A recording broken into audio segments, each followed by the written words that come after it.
في آخر شارع قديم هادي، شارع دايما مظلم حتى بالنهار، واقف بيت كبير شكله يخوف.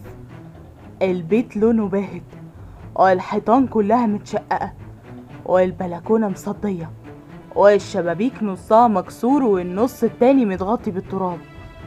الناس في المنطقة كانوا بيعدوا من قدامه بسرعة حتى لو الدنيا صبح. كانوا بيقولوا لبعض البيت ده منحوس، البيت ده فيه لعنة. والأغرب إن ولا واحد فيهم كان يعرف إيه اللي حصل جوه بالظبط. الليلة دي كانت ليلة شتا تقيل، المطر بينزل بغزارة وصوته عالي، والرعد بيخبط في السما كل شوية. الساعة قربت على 12 بالليل والشارع كله هادي إلا من صوت المطر. فجأة صرخة طلعت من جوه البيت، صرخة طويلة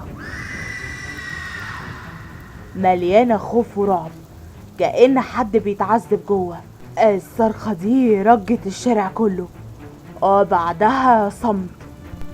عم حامد البواب العجوز اللي قاعد في أوضة صغيرة في أول الشارع هو الوحيد اللي كان صاحي وقتها. بيقولوا إنه شاف نور الأوضة في الدور التاني ولع فجأة، وبعدها اتطفى بسرعة. قبل ما النور يطفي لمح في الشباك أكتر من ظل بيتحرك، واحد طويل وواحد قصير.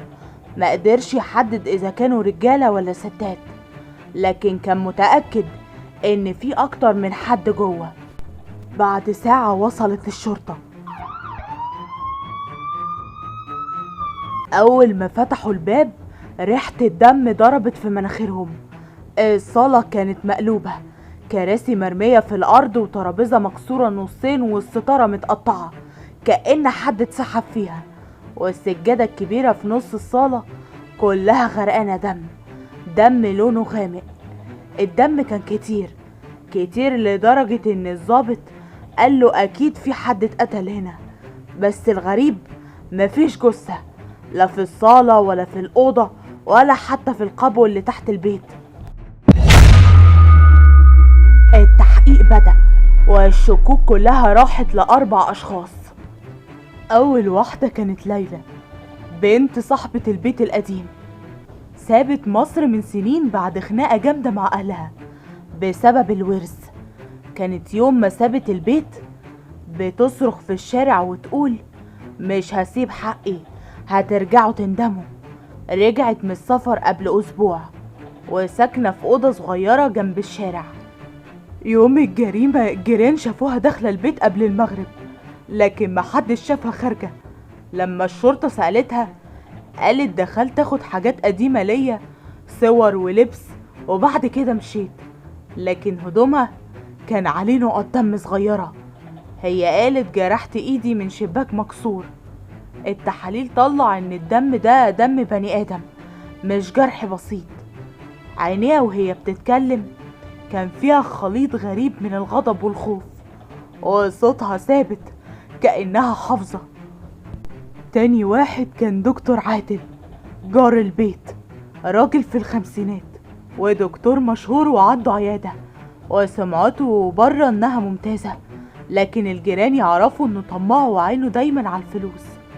من سنين وهو عايز يشتري البيت ده، والعيلة كانت دايما ترفض.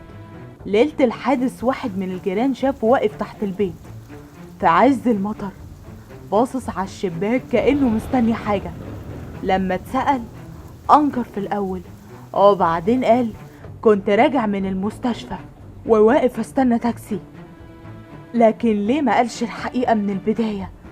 وليه كان واقف بالذات قدام البيت ده في عز المطر؟ طريقته وهو بيتكلم كانت باردة قوي، وصوته هادي لدرجة تخوف، كأنه مش متأثر باللي حصل. تالت واحدة كانت سعاد الخدامة اللي كانت بتشتغل زمان في البيت ده. اختفت فجأة من سنين ورجعت قبل يومين من الحادث. لما الشرطة مسكتها كانت مرعوبة، قالت كنت جوه البيت وسمعت أصوات خناقة، صوت عالي وبعدين صوت حاجة وقعت على الأرض جامد، وجريت من الخوف. ولما سألوها رجعتي ليه بعد كل السنين دي، قالت كنت باخد حقي. لكن أي حق؟ محدش فاهم. الجيران قالوا ان زمان كان في مشاكل بينها وبين العيلة، في كلام عن سرقة فلوس، وفي ناس بتقول انها كانت على علاقة غريبة مع صاحب البيت. عينيها كانت بتترعش وهي بتحكي، وكلامها كله متناقض. مرة تقول انها جريت قبل ما الصرخة تطلع، ومرة تقول بعدها. ورابع شاهد كان ابن خال ليلى، شريف، شاب في الثلاثينات، مندفع وعصبي ومعروف عنه المشاكل والديون. كان بيتخانق كتير في الشارع بسبب القمار والفلوس. يومين قبل الحادث الجيران شافوه واقف بيبص على البيت، وهو انكر وقال كنت بدور على ليلى، ماليش دعوة بالبيت. لما الشرطة فتشت في هدومه لقوا عليها تراب احمر شبه التراب اللي تحت السجادة في الصالة. شريف كان بيحاول يتكلم بهزار في التحقيق ويقول هو انا لو قتلت حد هيسيبني كده، لكن ضحكته كانت عصبية وصوته فيه رعشة. كل واحد فيهم عنده سبب يخلي الناس تشك فيه، وكل واحد عنده حاجة مش واضحة، لكن مش ده الغريب. البيت نفسه كان مليان حاجات مش مفهومة. جنب الدم اللي في الصالة لقوا ورقة ممزقة نصين كان مكتوب فيها الليلة دي هينتهي كل شيء. في القبر الريحة كانت أقوى من فوق، كأن الدم نازل من بين الشقوق، لكن مفيش حاجة واضحة. في الدور التاني في أوضة فيها مراية كبيرة مكسورة نصين.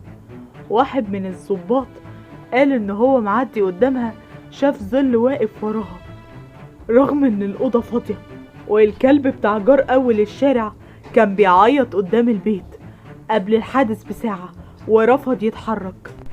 التحقيق ما جابش نتيجة. كل واحد من الأربعة عنده دافع، وكلهم عندهم ثغرات في كلامهم. مفيش حد بريء قوي، ومفيش حد متأكد انه قاتل قوي. الجثة لحد النهاردة مخفية، والبيت اتقفل بالشمع الأحمر.